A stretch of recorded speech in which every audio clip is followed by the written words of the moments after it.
श्री अकाल। मैं Ramandeep Punjabi lecturer, retired Punjabi lecturer. So मैं अपना एक चैनल शुरू किया है रमन मैम दी पंजाबी जमात। तो ਉਹਦੇ ਵਿੱਚ मैं +2 ਦੇ ਤੇ +1 ਦੇ ਸਿਲੇਬਸ ਜਿਹੜੇ ਆ ਪਾਉਣੇ ਸ਼ੁਰੂ ਕੀਤੇ ਹੋਏ ਆ।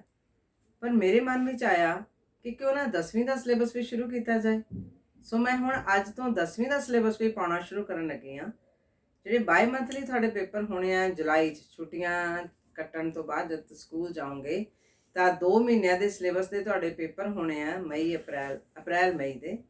ਸੋ ਉਹ ਮੈਂ ਜਿੱਦਾਂ +2 +1 ਦਾ ਸਿਲੇਬਸ ਪਾ ਰਹੀ ਹਾਂ ਸਮਝਾ ਕੇ, ਉਸੇ ਤਰ੍ਹਾਂ ਅੱਜ ਤੋਂ 10ਵੀਂ ਦਾ ਸਿਲੇਬਸ ਵੀ ਬਾਈ ਮੰਥਲੀ ਵਾਲਾ ਸ਼ੁਰੂ ਕਰਨ ਜਾ ਰਹੀ ਹਾਂ। ਸੋ ਤੁਸੀਂ 10ਵੀਂ ਦੇ ਸਟੂਡੈਂਟਸ ਮੇਰਾ ਚੈਨਲ ਸਬਸਕ੍ਰਾਈਬ ਕਰ ਲਿਓ ਤਾਂ ਕਿ ਤੁਸੀਂ ਵੀ ਮੇਰੇ ਨਾਲ ਪੜ੍ਹਾਈ ਸ਼ੁਰੂ ਕਰ ਲਓ ਆਪਣੀ, ਔਰ ਤੁਹਾਨੂੰ ਟੌਪ ਕਰਨ ਤੋਂ ਕੋਈ ਰੋਕ ਨਾ ਸਕੇ।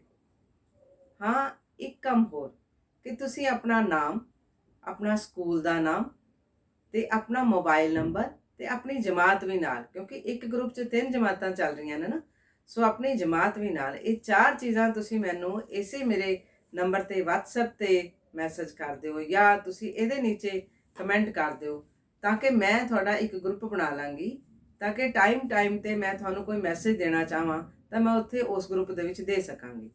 ਸੋ ਚੈਨਲ ਨੂੰ ਸਬਸਕ੍ਰਾਈਬ ਜ਼ਰੂਰ ਕਰਨਾ। ਦੂਸਰਾ, ਇਹ 4 ਚੀਜ਼ਾਂ ਮੈਨੂੰ ਲਿਖ ਕੇ ਜ਼ਰੂਰ ਭੇਜਣੀਆਂ ਨੇ। ਸੋ ਅੱਜ ਤੋਂ ਆਪਾਂ ਸਿਲੇਬਸ ਸ਼ੁਰੂ ਕਰਦੇ ਹਾਂ ਔਰ 10ਵੀਂ ਦੀ ਪੜ੍ਹਾਈ ਸ਼ੁਰੂ ਕਰਦੇ ਹਾਂ। ਓਕੇ ਬੇਟਾ, ਗੁੱਡ ਲੱਕ।